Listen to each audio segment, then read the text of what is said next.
It's another delicious day here in the Let's Make Food from Food kitchen, and today I'm gonna make an easy no knead baguette. It's simple, promise. So I have 360 grams of unbleached. You can use all-purpose or bread flour.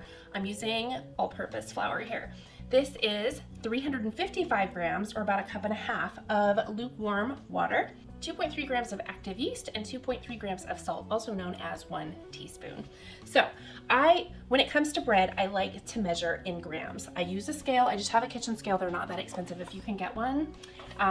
It tends to work out a little bit better if your measurements are a little more precise with the bread, with the exception of your adjustments for humidity, dryness in your air. Here in Tennessee, we tend to be pretty humid, especially in those summer months. So what I want to do, I just have a sieve, and I'm just going to pour my flour through it and sift it.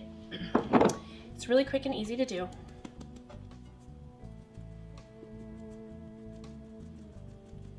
This is something that you want to set up either really early in the morning or the night before. This is going to sit in your bowl for 12 to 18 hours.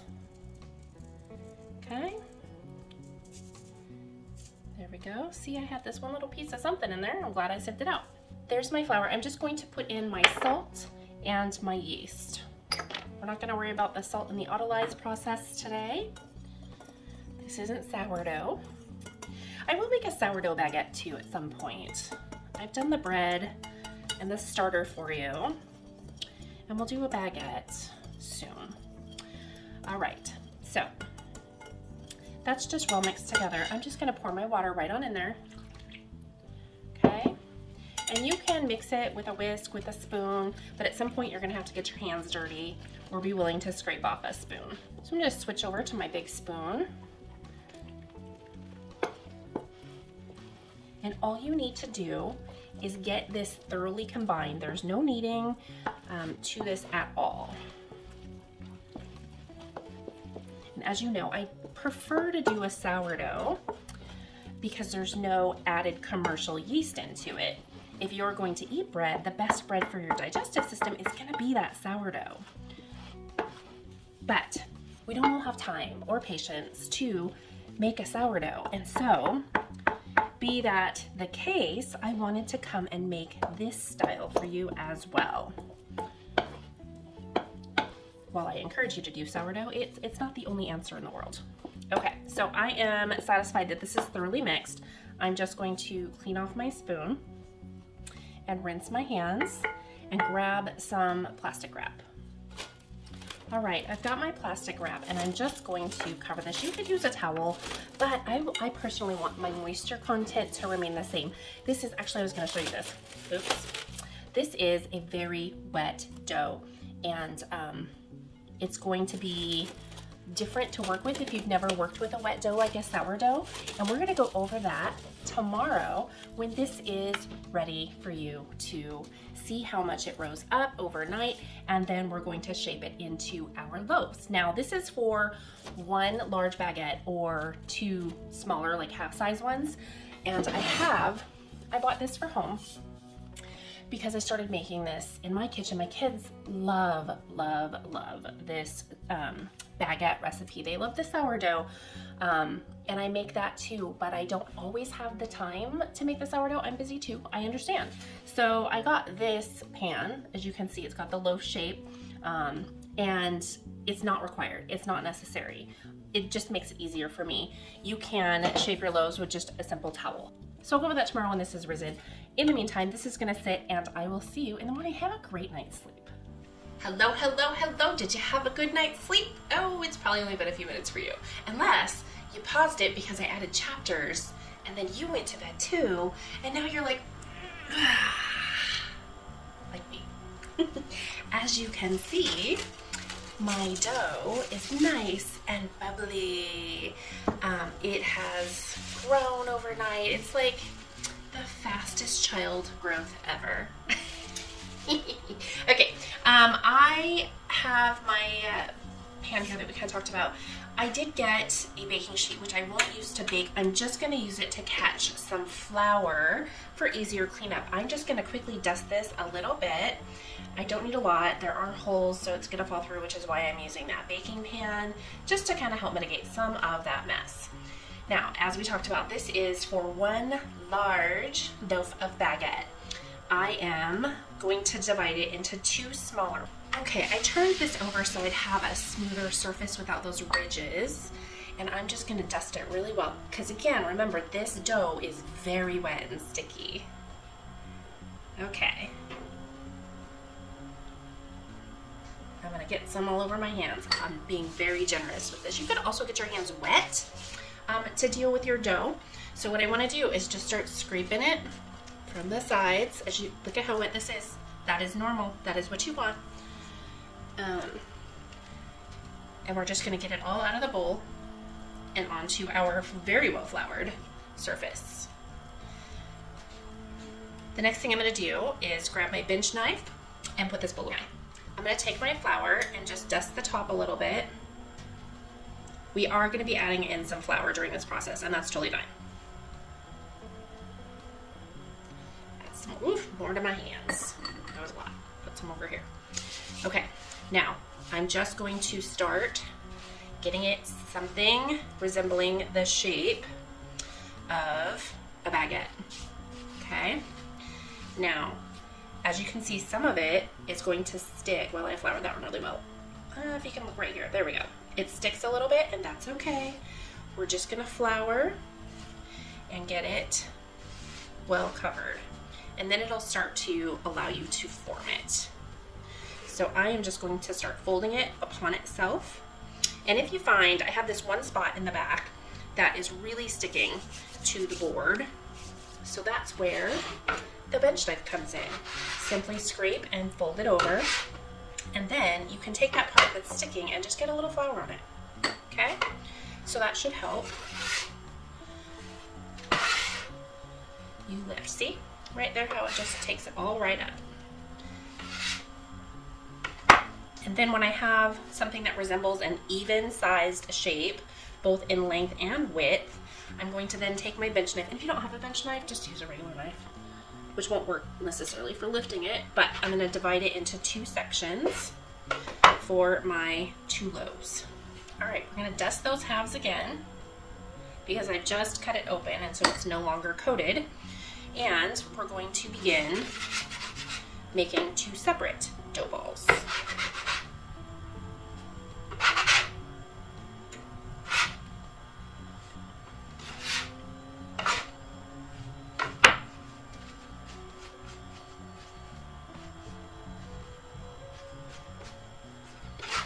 Okay, my shapes are starting to come together on this one. Now, let's talk about real quick, if you don't have one of these pans, and a lot of people don't, I just got this one recently once I started making this a lot at home. So what you can do is take a kitchen towel and you're going to, let me just move this so I can use this space. You're going to make something to support that shape, okay?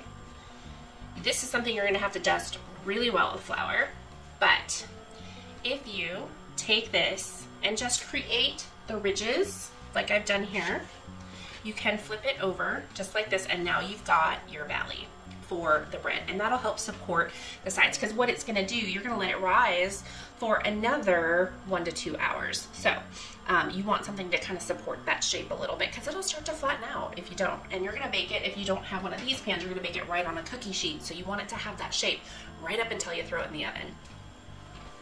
Okay, now let's move back to shaping. All right, I'm gonna see if I can get this rolled onto the best floured side, and then I need to get it picked up and rolled onto my pan, like so. There's one. It's not quite even. This pan is slightly longer than my baking sheet, so I'm gonna probably turn it sideways to keep it level. But first, I need to get this second loaf dealt with. So these are now in my pan.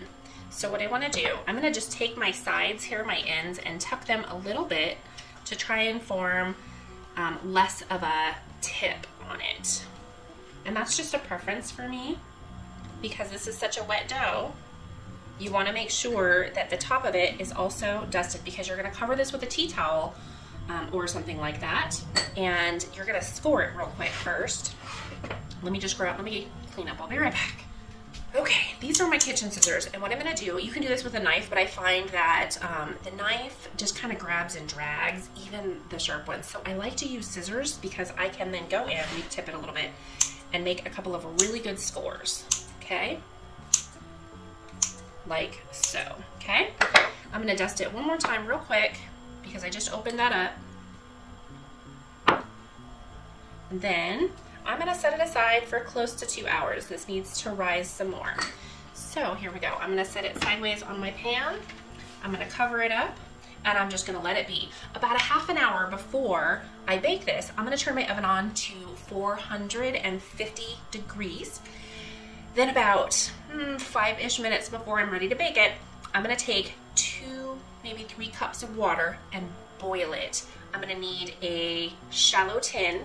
I have my 2 racks here, and what you want to do is have your bread rack in the center of your oven and a rack right below it on the next level that you can slide a pan of boiling water in right as you put the bread in. You're going to leave that in for 10 minutes, and that, my friends, is what is going to make that nice crusty crust on the outside. So don't skip that step. I'll see you back here when I'm getting ready to do my water part. All right, as we talked about, I've got my water. It's almost boiling and ready to go. I'm gonna take my tea towel off and show you where we're at. These have at least doubled in size. It's perfect. So what I wanna do is get this to a boil, and I've got a baking dish here that is gonna sit underneath it. So what happens is it steams the baguettes and it makes it nice and crusty. I'm gonna move these over so they're sitting next to the oven, ready to go in. I have my timers set, 35 minutes for the overall cooking time, about.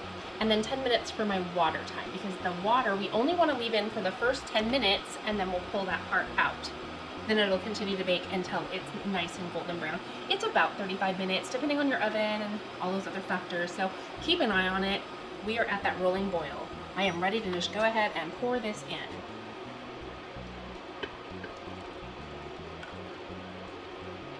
Everything is in. I'm going to start both of my timers. And I'll see you back here in about 35-40 minutes. I'm gonna let it cool for a few minutes. Okay, look at this. All done. I've let it cool for almost an hour, and it smells amazing. It smells so good. Look at this. It's so good. Okay, so I wanted to cover something really quickly. As I've said before, I'm not a professional chef. Not a professional cook, self-taught for most of what I know, lots of playing around, lots of learning. In that learning, I make mistakes, just like everybody else. And I floured my pan. I didn't flour it enough. And so what happens is, ta-da! When you try to take it off, it ripped off some of the bottom. And that's okay as we learn, right? It didn't happen with this one. Oh, a little tiny hole. Little tiny one. But this dough is very, very wet. And I'm so used to just my sourdough, dust it, be done, that you can't do that with this. You really got to be careful because it's so wet that you need to make sure that you've floured it enough. So learn from me and the mistake that I made, because it's not a problem. It's still going to taste delicious. It just tore on the bottom. So without further ado, let's take my funky purple knife. I promise I'll upgrade my knives at some point, and slice it open. Look at this. My crumb looks good.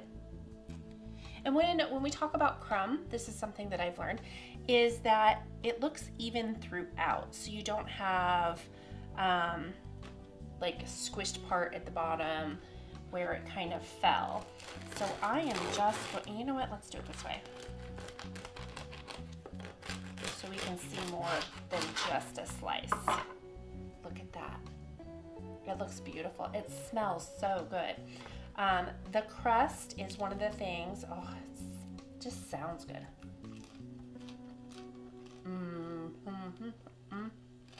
It's delicious. Fresh, warm buttered bread, delicious. You could make sandwiches like dips. Go forth, make some bread. Thanks for joining me here today in the Let's Make Food from Food kitchen. From my kitchen to yours, let's make food from food. That's one boy.